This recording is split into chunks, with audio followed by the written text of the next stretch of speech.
কোরআন মাজিদের একমাত্র সূরা যেখানে রমজান সম্পর্কে আলোকপাত করা হয়েছে সূরাতুল বাকারা। সেই সূরার কিছু অংশ আজ আমি আপনাদের সাথে আলোচনা করতে চাই। রমজানের আয়াতটি সূরা বাকারার যে অংশে উল্লেখ করা হয়েছে তা আসলে বেশ আগে থেকে চলে আসা একটি বক্তব্যের বর্ধিতাংশ। এই বক্তব্যটি আসলে আদম আলাইহিসসালামের আলোচনা দিয়ে শুরু হয়েছে। আল্লাহর এই অসাধারণ সৃষ্টি আদম আলাইহিসসালাম, আল্লাহ এমনকি ফেরেশতাদেরও বলেছিলেন তার এই বিস্ময়কর সৃষ্টিকে সেজদা করার জন্য। এই অসাধারণ সৃষ্টিকে জান্নাতে বসবাসের সুযোগ দেওয়া হয়েছিল। সব কিছুর শেষে আমরা যেখানে ফেরত যেতে চাই এই বিষয়টা উপলব্ধি করা গুরুত্বপূর্ণ, কারণ আল্লাহ বলছেন ওয়ারিসুন উলাইকা হুমুল ওয়ারিসুন আল্লাযীনা ইয়ারিসুন আল ফিরদাউস হুম ফিহা খালিদুন। তারা শীতল ছায়াময় উদ্যানের উত্তরাধিকার লাভ করবে এবং তাতে তারা চিরকাল থাকবে। উত্তরাধিকার মানে আপনার পূর্বপুরুষ এটার মালিক ছিল, এটাই অর্থ। সেই জান্নাতের বাসস্থান আমাদের পিতা আদম আলাইহিসসালামকে দেয়া হয়েছিল, আর সেখান থেকেই মানবজাতির যাত্রা শুরু। তাই আমরা যখন জান্নাতে ফেরত যাব, আমরা আসলে সেটা উত্তরাধিকার সূত্রে লাভ করব, যা ইতিমধ্যে আমাদেরকে দেওয়ার কথা ছিল। আমরা সবাই জানি যে দুনিয়াতে এক ধরনের কিছু অর্থ সম্পদ আছে যা আপনাকে পরিশ্রম করে অর্জন করতে হবে, আবার অন্য ধরনের কিছু অর্থ সম্পদ আছে যা আমরা পারিবারিক সূত্রে পেয়ে থাকি। সেটা হতে পারে কোনো জায়গা জমি, টাকা পয়সা, গাড়ি বা স্বর্ণালঙ্কার, যা আপনি উত্তরাধিকার সূত্রে পেয়েছেন। জান্নাতের ক্ষেত্রে ব্যাপারটা উভয় রকমের। এটা আমাদের পিতাকে দেয়া হয়েছিল, তাই আমরা এর উত্তরাধিকার পাবো। আবার একই সময়ে আমরা যদি এর জন্য পরিশ্রম না করি তাহলে আমরা এটা পাবো না। এটা একই সময় উভয় রকমের। যাই হোক, আল্লাহ আদম আলাইহিসসালামকে এই অসাধারণ উপহার দিয়েছিলেন। তিনি আদম আলাইহিসসালামের সাথে সরাসরি কথা বলতেন, তিনি তাকে সরাসরি উপদেশ দিতেন, মুক্তভাবে সেখান থেকে আহার করতে বলেছিলেন। তিনি আমাদের মা এবং বাবাকে বলেছিলেন তারা এই জান্নাতে যা ইচ্ছা পেতে পারে। আমরা সবাই গল্পটি জানি, শুধুমাত্র একটি গাছ ছাড়া। এই সকল উপদেশ দেওয়ার মাঝে একটা বিষয়ে আমি আপনাদের মনোযোগ আকর্ষণ করছি, আর তা হলো আল্লাহ সরাসরি আদম আলাইহিসসালামের সাথে কথা বলেছিলেন। তিনি বলেছিলেন উসকুন আনতা ওয়া যাওজুকাল জান্নাহ। সরাসরি কথা বলেছিলেন, তুমিও তোমার স্ত্রী জান্নাতে বসবাস করতে থাকো। আর জান্নাতের ব্যাপারে আল্লাহ বলছেন ইনদা সিদরাতিল মুনতাহা ইনদাহা জান্নাতুল মাওয়া। জান্নাতের অবস্থান অনেক উপরে। আর এই পৃথিবীকে আরবিতে বলা হয় দুনিয়া। দুনিয়া শব্দটি আদনা শব্দের স্ত্রীবাচক রূপ, যার অর্থ হচ্ছে নিচ। অর্থাৎ এই দুনিয়ার জীবন হলো সবচেয়ে নিম্নমানের জীবন। এখান থেকে আপনি শুধু উপরে যেতে পারবেন। আর উপর হলো জান্নাতের অবস্থান। জান্নাতের অবস্থান অনেক উচ্চতে। সূরা আন-নাজমে বলা হয়েছে এর অবস্থান আল্লাহর আরশের ঠিক নিচে। আমি যা বলতে চাচ্ছি, আদম আলাইহিসসালাম যে শুধু সরাসরি আল্লাহর সাথে কথা বলতেন তা নয়, তিনি আল্লাহর খুব নিকটেও ছিলেন। জান্নাতের নিয়ামত শুধু গাছপালা আর খাবার দাবারের মাঝে সীমাবদ্ধ নয়, বরং জান্নাতের এক অপার বিস্ময়কর নিয়ামত হলো আল্লাহ সুবহানাহু ওয়া তাআলার সংস্পর্শ। এটি জান্নাতের সবচেয়ে অসাধারণ নিয়ামত। তারপরেও আদম আলাইহিসসালাম এক ভয়ঙ্কর ভুল করে ফেললেন। শয়তানের ওয়াসওয়াসা সফল হলো, ভুল কাজটা ঘটে গেল। অনেক মানুষ এখানে ভুল করে, তারা মনে করে যে এই কারণেই আদম আলাইহিসসালামকে শাস্তি হিসাবে দুনিয়াতে দেওয়া হয়েছিল। আর শাস্তিটা ছিল জান্নাত থেকে তাকে দুনিয়ায় পাঠিয়ে দেয়া। এভাবেই দুনিয়ার মানব জাতির বসবাস শুরু, আদম আলাইহিসসালামকে শাস্তি স্বরূপ এখানে পাঠানোর ফল। আপনি যদি গভীর মনোযোগ দিয়ে কোরআনের এই বিষয়টি অধ্যয়ন করেন তাহলে উপলব্ধি করবেন যে না, আদম আলাইহিসসালামকে আসলে এখানে শাস্তি স্বরূপ পাঠানো হয়নি। এটা খ্রিস্টানদের দৃষ্টিভঙ্গি। খ্রিস্টানরা মনে করে যে এই পৃথিবীর জীবন একটি অভিশপ্ত জীবন, এখানে মানুষ তার আদি পাপের প্রায়শ্চিত্ত করছে। কিন্তু আমাদের দৃষ্টিভঙ্গি এটা নয়। আমাদের মত হলো প্রতিটি মানুষ ফিতরাতের উপর জন্মগ্রহণ করে। প্রকৃতপক্ষে আদম আলাইহিসসালামের ঘটনার পরিপ্রেক্ষিতে আল্লাহ এই দুনিয়ার জীবন সম্পর্কে বলেন ওয়াজআলনা লাকুম ফিহা মাআইশ ক্বালিলাম মা তাশকুরুন। আমি তোমাদের জন্য অতি জীবিকা নির্বাহের উপকরণসমূহ সৃষ্টি করেছি, তোমরা খুব কমই রয়েছে কৃতজ্ঞতা প্রকাশ করো। আল্লাহ এই দুনিয়াকে শাস্তি হিসাবে বর্ণনা করেননি, বরং তিনি এই পৃথিবীর জীবনকে সুন্দর উপভোগ্য এক জীবন হিসাবে বর্ণনা করেছেন। প্রকৃতপক্ষে আপনি যত বেশি কোরআন অধ্যয়ন করবেন, আল্লাহ বর্ণনা করছেন কিভাবে তিনি উট সৃষ্টি করেছেন, কেমন অপরূপ সুন্দর করে তিনি পাহাড় সৃষ্টি করেছেন, আকাশ, গাছপালা, আমাদের খাবার দাবার, তিনি ফলের উপর আবরণ সৃষ্টি করেছেন। অন্য কথায় আল্লাহ এই পৃথিবীকে কুৎসিত রূপে সৃষ্টি করেননি। তিনি এখানে আমাদের জন্য জীবিকা নির্বাহের উপকরণ সৃষ্টি করেছেন যেন আমরা তার কৃতজ্ঞতা প্রকাশ করি। কোরআন মজিদের অনেক জায়গায় আপনি শিখবেন যে এই দুনিয়ার অসংখ্য নিয়ামতরাজি বর্ণনা করার উদ্দেশ্য হলো আমাদেরকে মনে করিয়ে দেওয়ার জন্য যে যদি এই পৃথিবীর নিয়ামতরাজি এত সুন্দর হয় তাহলে আমাদের আদি গৃহ জান্নাতের নিয়ামতরাজি না যেন কত সুন্দর। এটা আপনাকে জান্নাতের কথা স্মরণ করানোর কথা। এই পৃথিবী জান্নাতের একটা প্রিভিউ। যদিও জান্নাত কল্পনাতীত সুন্দর, কিন্তু কিছু কিছু বিষয় দুনিয়ার সাথে সাদৃশ্যপূর্ণ। আল্লাহ জান্নাতের গাছপালার কথা বর্ণনা করেছেন। এখন আমি আপনি গাছপালা কিভাবে চিনব যদি আল্লাহ দুনিয়াতে গাছপালা না দিতেন? তিনি জান্নাতের নদী, মধু, দুধ, পাখির গোশত সম্পর্কে বলেছেন কোরআনে। আপনি কখনোই এই নিয়ামতগুলোর কদর করতে পারতেন না যদি এখানে তার কিছুটা স্বাদ না পেতেন। তাই এক দৃষ্টিতে বলা যায় তিনি এই দুনিয়াকে জান্নাতের একটি প্রিভিউ হিসেবে তৈরি করেছেন। যাই হোক, আমি আমার পূর্বের বক্তব্যে ফেরত আসছি। আদম আলাহিসাল্লামকে আল্লাহর কাছে আদম আলাহিসাল্লাম আল্লাহর খুব নিকটে ছিলেন। এখন সেই ভুলের কারণে আল্লাহ তাকে দুনিয়ায় পাঠিয়ে দিলেন। আবার বলছি, আমরা এখন জানি এটা শাস্তি ছিল না, কিন্তু তবু এটাকে একটা শাস্তি মনে হয়, কারণ তাকে জান্নাত থেকে বের করে এখানে পাঠিয়ে দেওয়া হলো। জান্নাতের সব কিছু চিরস্থায়ী। আপনি বৃদ্ধ হয়ে পড়বেন না, অসুস্থ হবেন না, কোনো কিছুর ভয় নেই, কোনো দুঃখ নেই। আর এখানে লাকাদ খলাকনাল ইনসানা ফি কাবাদ, নিশ্চয়ই আমি মানুষকে শ্রমনির্ভর রূপে সৃষ্টি করেছি। মানুষ এখানে ক্ষুধার কষ্ট পাবে, অসুস্থ হবে, দুর্বল হবে, পরিশ্রম করতে হবে, কোনো সমস্যা ছাড়া থাকা যাবে না। এই পৃথিবী সমস্যায় পরিপূর্ণ, এটা এমনই। এই পৃথিবী সুন্দর হলেও আমাদের প্রত্যেকেরই জীবনে কোনো না কোনো সমস্যা রয়েছে। একটু কল্পনা করুন, আদম আলাহিসাল্লামের কেমন খারাপ লাগতো যখন তিনি ভাবতেন যে তিনি আল্লাহর কত নিকটে ছিলেন, আর এখন তিনি আল্লাহ সুবহানাহু ওয়া তাআলা থেকে কত দূরে রয়েছেন। তাকে এত বেশি সম্মান এবং মর্যাদা দেওয়া হয় যে ফেরেশতাদের পর্যন্ত নির্দেশ দেওয়া হয়েছিল তাকে সিজদা করার জন্য। আর এখন তিনি এই পৃথিবীতে, যে আয়াতে তাকে পৃথিবীতে নেমে আসার জন্য বলা হয় ইহবিতু মিনহা জামিআ, এখানে আমাদের পিতা আদম আলাইহিসসালাম, মা হাওয়া আলাইহিসসালাম, ইবলিশ তিনজনকেই নিচে নেমে যাওয়ার জন্য বলা হয়। অর্থাৎ এখন আমাকে এই জায়গায় ইবলিশের সাথে শেয়ার করতে হবে। আমি ফেরেশতাদের সাথে থাকতাম, আর এখন ইবলিশ এবং তার চেলাচামুন্ডদের সাথে থাকতে হবে। আমার অবস্থানটা কেমন হয়ে গেল? এটা অপমানকর। তার উপর তিনি আল্লাহ আজ্জা ওয়া জাল্লা থেকে দূরে থাকার বেদনা অনুভব করতেন। আল্লাহ তাকে এভাবে পাঠিয়ে দেওয়ার সময় বললেন, তোমার এবং তোমার সন্তানদের কিন্তু আবার উপরে উঠে আসার সুযোগ রয়েছে। তাই আল্লাহ তাআলা তাকে বললেন, ফা ইম্মা ইয়াতিয়ান্নাকুম মিন্নি হুদান ফামান তাবিআ হুদায়া ফালা খাউফুন আলাইহিম ওয়ালা হুম ইয়াহজানুন। অতঃপর যখন আমার পক্ষ থেকে তোমাদের কাছে কোনো হিদায়েত আসবে, তখন যারা আমার হিদায়েত অনুসরণ করবে তাদের কোনো ভয় নেই। কিন্তু যখন আমার পক্ষ থেকে কোনো পথ নির্দেশনা আসবে, এখানে বহু বচন ব্যবহার করা হয়েছে, অর্থাৎ শুধু আদম আলাইহিসসালাম নয়, বরং তার সন্তানদের প্রতি যদি কোনো পথ নির্দেশনা আসে ইতিহাসের যে কোনো সময়, যখন আমি হিদায়েত পাঠাবো তখন যে কেউ তা মেনে চলার সিদ্ধান্ত নেবে, তাদের কোনো ভয় থাকবে না এবং তারা দুঃখিতও হবে না। আর এটা শুধু এই জীবনের জন্য নয়, বরং ফালা খাউফুন আলাইহিম ওয়ালা হুম ইয়াহজানুন। এই আয়াতের সত্যিকারের ইঙ্গিত হলো জান্নাতি জিন্দিগির প্রতি। জান্নাতের অন্যতম একটা শ্রেষ্ঠ উপহার হলো সেখানে কোনো ভয় এবং দুঃখ থাকবে না। অর্থাৎ আল্লাহ তাকে বলছেন, এই হিদায়াতের অনুসরণ করো, তাহলে তুমি আবার জান্নাতে উঠে আসতে পারবে, তুমি আবার তোমার আদিগৃহ জান্নাতে ফিরে আসতে পারবে। আদম আলাইহিস সালামকে এই অঙ্গীকার দেওয়া হয়েছিল, ভালো কথা। এভাবে ইতিহাসের পট পরিবর্তন হতে থাকে, শতাব্দীর পর শতাব্দী, একজন নবীর পর আরেকজন নবী, একজন নবীর পর আরেকজন, এভাবে অসংখ্য নবী এসে মানব জাতিকে আল্লাহর পথে ডাকতে থাকে। আদম আলাইহিস সালামকে দেওয়া প্রতিশ্রুতির বাস্তবায়ন হিসেবে নবীরা এভাবে মানব জাতিকে আল্লাহর পথে ডাকতে থাকেন। সেই নবীদের খুবই ক্ষুদ্র একটা সংখ্যার কথা আল্লাহ কোরআনে উল্লেখ করেছেন, অমিনহুম মান লাম নাকসুস আলাইক, এবং কারো কারো ঘটনা আমাদের কাছে বর্ণনাই করা হয়নি। এত বেশি সংখ্যক নবী এবং রাসূল পাঠানো হয়েছে যে অনেকের সম্পর্কে আমরা কিছুই জানি না। তো আল্লাহর এই প্রতিশ্রুতি অনুযায়ী হিদায়াত আসতে থাকে এবং অবশেষে তা চূড়ান্ত রূপ লাভ করে। আমাদের সবার জন্য সর্বশেষ রাসূল মুহাম্মদ সাল্লাল্লাহু আলাইহি সাল্লাম, তার নিকট পাঠানো হিদায়াতই হলো সর্বশেষ হিদায়াত। তো আল্লাহর এই প্রতিশ্রুতি অনুযায়ী হিদায়াত আসতে থাকে এবং অবশেষে তা চূড়ান্ত রূপ লাভ করে, আর সে হিদায়াত হলো কোরআন। আল্লাহ রাসূল সাল্লাল্লাহু আলাইহি সাল্লামকে কোরআনকে খুব চমৎকারভাবে বর্ণনা করেছেন।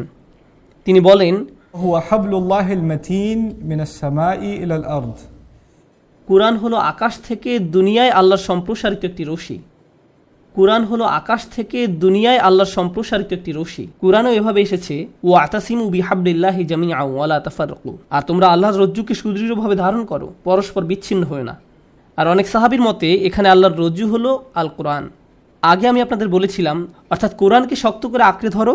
এখন আমরা শিখছি যে আমাদের জন্য রশি ফেলা হয়েছে, আর এটা এমন রশি লাং ফিসাম আলাহা, যা ভেঙে যাওয়ার নয়, কোনো শিকলের সংযোগ ভাঙার মতো নয়। এটা সুদৃঢ়, ভঙ্গুর নয়। আর এটা এরকম সম্প্রসারিত অবস্থায় থাকবে যতক্ষণ না মানবজাতির সমাপ্তি ঘটে। প্রজন্মের পর প্রজন্ম, প্রজন্মের পর প্রজন্ম আসবে যাবে, কিন্তু আল্লাহর এই সর্বশেষ রশি সব সময় থাকবে। আগেকার নবীদের শিক্ষা, যেমন মুসা আলাইহিসসালাম, সালেহ আলাইহিসসালাম, শুআইব আলাইহিসসালাম, নূহ আলাইহিসসালামের প্রতি যে হেদায়েতগুলো পাঠানো হয়েছিল, একসময় মানুষ তা ভুলে যায়, সেগুলো হারিয়ে গেছে, অথবা মানুষ তা পরিবর্তন করে ফেলেছে। তাদের পক্ষে আর সত্যকে খুঁজে পাওয়া সম্ভব নয়। কিন্তু সর্বশেষ যে হিদায়াত পাঠানো হয়েছে তা চিরকাল থাকবে, আর এর অনুসরণের মাধ্যমে মানুষ আবার জান্নাতে আল্লাহর কাছে ফেরত যেতে পারবে। আর তা হলো আল্লাহর বাণী আল কুরআন।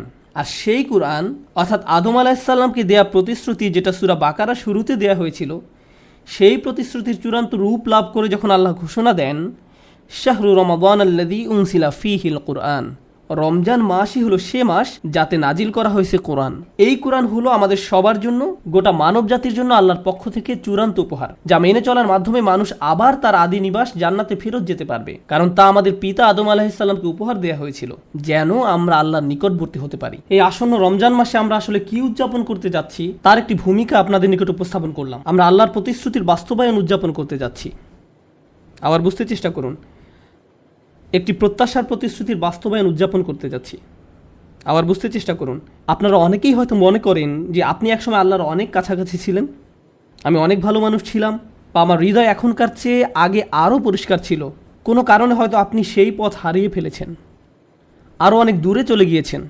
এখন আপনার মনে হচ্ছে যে আপনি আল্লাহর কাছ থেকে এতই দূরে চলে গিয়েছেন যে আপনার আর কোনো আশা নেই। শয়তানের ধোকায় পড়ে আপনি একদম হারিয়ে গেছেন, একদম হারিয়ে গেছেন। আর আমি আপনাকে এটা বলতে পারি, আপনি বা আমি আল্লাহর কাছ থেকে নিজেদের যতই দূরে মনে করি না কেন, আল্লাহ প্রথম যেই মানুষটিকে জান্নাত থেকে দুনিয়ায় পাঠিয়ে দিলেন, সেই দূরত্বের সাথে আমাদের এই দূরত্বের কোনোই তুলনা চলে না। সেটা খুবই বড় ডিমোশন ছিল। এমন একজন যিনি আল্লাহর এত নিকটে ছিলেন যে আল্লাহ সরাসরি তাঁর সাথে কথা বলতেন। তারপর আল্লাহ তাকে বললেন, তোমার সাথে আর সরাসরি কথা বলবো না, এখন থেকে তোমার সাথে ওহী পাঠানোর মাধ্যমে কথা বলবো। এত বড় ডিমোশন সত্ত্বেও তার আশা ছিল যে আল্লাহর পাঠানো ওহীর মাধ্যমে আমি আবার আল্লাহর কাছাকাছি যেতে পারবো। কোরআন আপনাকে জাহান্নামে পাঠাতে আসেনি। কোরআন তো বলছে না যে আপনার কোনো আশা নেই। কোরআন আল্লাহর প্রতিজ্ঞা যে আমরা যতই ভুল করি বা আল্লাহর কাছ থেকে দূরে চলে যাই না কেন, আমরা আমাদের আদি পিতা আদম আলাইহিসসালামের মতো হব এবং তওবা করে ফিরে আসব। আমরা আমাদের আদি পিতা আদম আলাইহিসসালামের মতো হব, আমরা কখনোই ইবলিসের মতো হব না। ইবলিস আর আরবিতে আবলাসা ক্রিয়ার একটা অর্থ হলো আশা ছেড়ে দেয়া। আমরা নিজেদের মাঝে আশা ধরে রাখব, আমরা নিরাশ হব না। আর যখন আপনি নিজেকে বলতে থাকেন যে আপনার জীবনের কোনো অর্থ নেই, আপনি খারাপ মানুষ, আমার কী বার করার আছে, আপনি যখন এমনটা বলা শুরু করেন, তখন আপনি আসলে ইবলিসের সুন্নত বা পথ অনুসরণ করেন। সে নিজেকে শয়তান হিসেবেই মেনে নিয়েছে, কিন্তু মানুষদের সুযোগ দেয়া হয়েছে। আমরা ভুল করবই। কুল্লু বানি আদম খাত্তাউন, আদম সন্তানরা প্রতিনিয়ত ভুল করে। খাত্তাউন শব্দটি খতিউন থেকে আসলে আলাদা। রাসূল সাল্লাল্লাহু আলাইহি ওয়াসাল্লাম বলছেন যে আমরা ভুল করতে থাকব, কেবল একবার না, ভুল করাতে যেন আমরা আসক্ত। খাত্তাউন শব্দটি খতিউন থেকে আসলে আলাদা।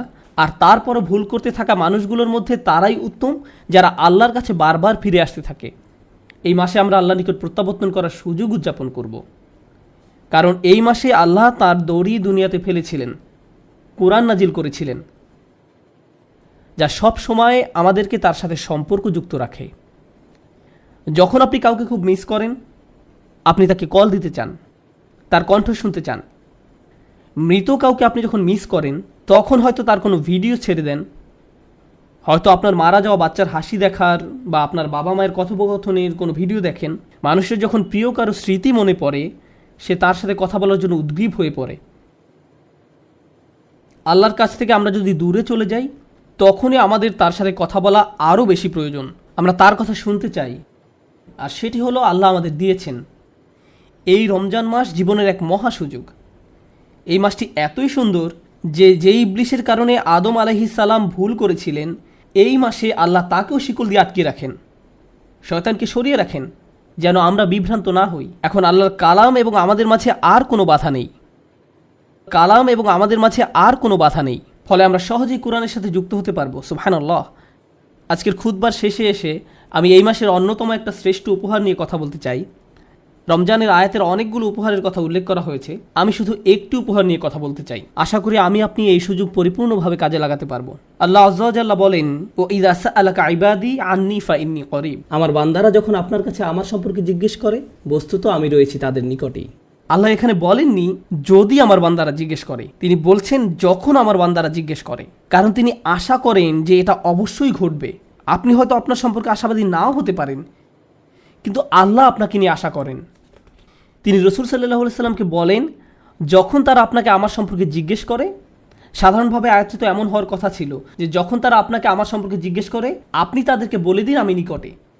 এটা বলার পর তিনি তার রসুলের সাথে কথা বলা বন্ধ করে আমার আপনার সাথে সরাসরি কথা বলা শুরু করলেন এবং বলেন নিশ্চিতভাবেই আমি সন্নিকটে। আয়াতের মাঝখানে এসে বক্তব্যটি আর আল্লাহ এবং রসুল সাল্লাল্লাহু আলাইহি সাল্লামের সাথে না হয়ে আল্লাহ এবং আমার আপনার সাথে সরাসরি হয়ে গেল। বহুদিন যাবৎ হয়তো আপনি আল্লাহর সাথে কথা বলেন না। আপনি যদি অনেক দিন কারোর সাথে কথা না বলেন, আপনার মনে হতে পারে সেও হয়তো আপনার সাথে কথা বলতে চায় না। আপনি অন্য একজনের মাধ্যমে তার সাথে কথা বলতে চান, আপনি তার সাথে সরাসরি কোনো যোগাযোগ করতে চান না। কিন্তু আল্লাহ আযজা ওয়া জাল্লা সেই দেয়ালটি ভেঙে সরাসরি আপনার কাছে আসেন এবং আপনাকে বলেন ফাইন্নী করিব। তারপর আপনার হয়তো মনে হতে পারে তিনি কেন আমার দোয়ার জবাব দিতে যাবেন, কিন্তু আল্লাহ বলেন উজিবু দাওয়াতাদ দাঈ, একটি মাত্র দোয়া করা হলেও আমি তার সাথে জবাব দেই, আমি সাথে সাথে তার জবাব দেই। যে দোয়া করে সে একটি দোয়া করলেও আমি সাথে সাথেই তার জবাব দেই। অন্য কথায় এই আয়াত আল্লাহ সে লোক সম্পর্কে বলছেন না যে ঘন্টার পর ঘন্টা দোয়া করতেই থাকে, বরং তিনি এমন একজন সম্পর্কে বলছেন যে মাত্র একটি দোয়া করেছে। আল্লাহ এমন করে বলেন না যে ও সারা বছর তুমি পার্টি করে বেড়াতে, এখন তোমার কিছু একটা প্রয়োজন হয়েছে তাই আমার কাছে ছুটে এসেছো, দূর হও এখান থেকে। না না না, এমন ব্যক্তির দোয়ারও জবাব দান করি, তার এই একবারের দোয়াও। আর সেই ব্যক্তির যোগ্যতা কি? আমরা অনেক সময় মনে করি যে আপনি বড় কারোর সাথে কথা বলতে চান, আপনার কিছু যোগ্যতা থাকা দরকার। এরকমই হয় সব সময়। ধর্মীয় দৃষ্টিকোণ থেকেও মানুষ মনে করে আপনি যদি আল্লাহর নিকট কোনো প্রার্থনা করতে চান, আপনার উচিত ভালো পোশাক পরা, মসজিদে যাওয়া, দোয়া করার শ্রেষ্ঠ জায়গা হলো মসজিদে হারাম অথবা মসজিদে নববী। আরও ভালো হয় আপনি যদি পাপ করা বন্ধ করে দিয়ে দোয়া করতে পারেন। আর এই সবগুলোই সত্য, কিন্তু প্রত্যাশার এই আয়াতে আল্লাহ বলছেন দোয়া করার জন্য তোমার যে যোগ্যতা থাকা চাই তা হলো তুমি দোয়া করার জন্য প্রস্তুত, শুধু এটাই। আপনি হয়তো চরম অন্ধকারে নিমজ্জিত কেউ হতে পারেন, শুধু আল্লাহর নিকট ফিরে আসুন। আপনি কাউকে চমৎকৃত করার জন্য এটা করছেন না, কাউকে এটা দেখানোর জন্য করছেন না, অথবা আপনার আশপাশের কারো মন্তব্যের জন্য আপনি তোয়াক্কা করেন না। মানুষ হয় আপনাকে অতিরিক্ত ভালো মনে করবে অথবা অতিরিক্ত খারাপ মনে করবে। মানুষ মনে করতে পারে আপনি খুবই ভালো মানুষ, কিন্তু আপনি তো ভালো করেই জানেন আপনি কেমন। অথবা তারা মনে করতে পারে আপনি চরম কুপ্রবৃত্তির একজন মানুষ, আপনার মাঝে ভালো কিছুর অস্তিত্ব নেই। তারা আসলে আপনার সত্যিকারের অবস্থা জানে না। তো আল্লাহ জানেন, কিন্তু আল্লাহ জানেন এবং আপনি নিজে জানেন। মানুষের ভুল মন্তব্যের কারণে নিজেকে প্রতারিত হতে দিবেন না। অনেক সময় এমনকি আপনি নিজেও আপনার প্রকৃত অবস্থা জানেন না, কিন্তু আল্লাহ জানেন।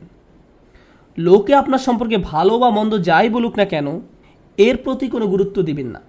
আপনি শুধু আল্লাহর নিকট ফিরে আসুন এবং তার নিকট দোয়া করুন। আশেপাশের সব কোলাহল ভুলে যান। আর যখনই আপনি দোয়া করবেন, ইযা দাআন, আল্লাহ সাথে সাথেই তার জবাব দিবেন। এই আয়াতটি রমাদান প্রসঙ্গে, বিশেষ করে আল্লাহ যেহেতু রমজান মাসে কোরআন প্রেরণ করেছেন, তাই এই মাসে তাকে ডাকতে থাকুন, আল্লাহর কাছে বিভিন্ন জিনিস চাইতে থাকুন, আল্লাহর সাথে কথা বলুন। এই মাসে তাকে ডাকতে থাকুন, আল্লাহর সাথে কথা বলুন যখন আপনি একা থাকেন, আল্লাহর সাথে কথা বলুন যখন আপনি গাড়িতে থাকেন। আপনাকে আরবিতে কথা বলতে হবে না, তার সাথে পাঞ্জাবি, বাংলা, ইংরেজি যে কোনো ভাষায় আপনি কথা বলতে পারেন।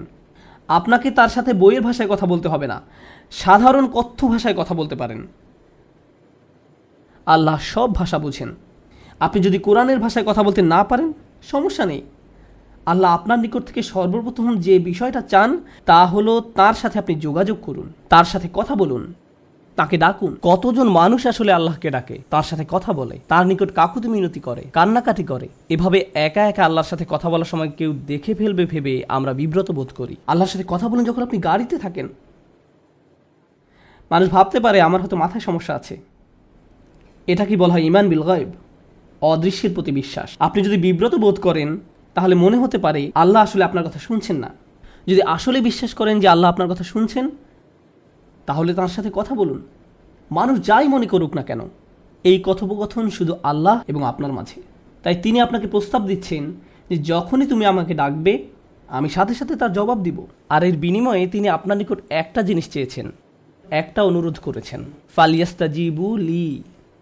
কাজেই তাদের কমপক্ষে আমার ডাকে সাড়া দেওয়ার চেষ্টা করা উচিত। আপনি আল্লাহর সাথে কথা বলছেন আর আল্লাহ বলছেন হ্যাঁ আমি তোমার ডাকে সাড়া দিব, কিন্তু তোমারও আমার ডাকে সাড়া দেওয়া উচিত, বা অন্তত সাড়া দেওয়ার চেষ্টা করা উচিত। তিনি বলেননি সাড়া দাও, তিনি বলছেন সাড়া দেওয়ার চেষ্টা করো। ইস্তিজাবা, তুমি সাড়া দেওয়ার চেষ্টা করছো, এটা অন্তত আমাকে দেখাও। এখন আপনি যদি কারো ডাকে সাড়া দিতে চান, প্রথমত আপনাকে তার ডাক শুনতে হবে। কারো ডাক শুনতে না পেলে আপনার পক্ষে তো তার ডাকে সাড়া দেওয়া সম্ভব নয়। যদি কোনো প্রশ্ন করা না হয় তাহলে তার জবাব দেওয়ার কথা আসে না। সুতরাং আল্লাহ যেহেতু আপনাকে সাড়া দিতে বলেছেন, তার মানে তিনি আপনাকে প্রথমে তার কথা শুনতে বলছেন। কিন্তু কিভাবে আপনি আল্লাহর কথা শুনবেন? আর সেটা হলো আল কোরআন। যখন আপনি আল কোরআন তেলাওয়াত করছেন, যখন আপনি আল কোরআন শুনছেন, যখন আপনি কোরআনের আয়াত নিয়ে চিন্তা করছেন, আপনি এমন একটি বিষয় শুনছেন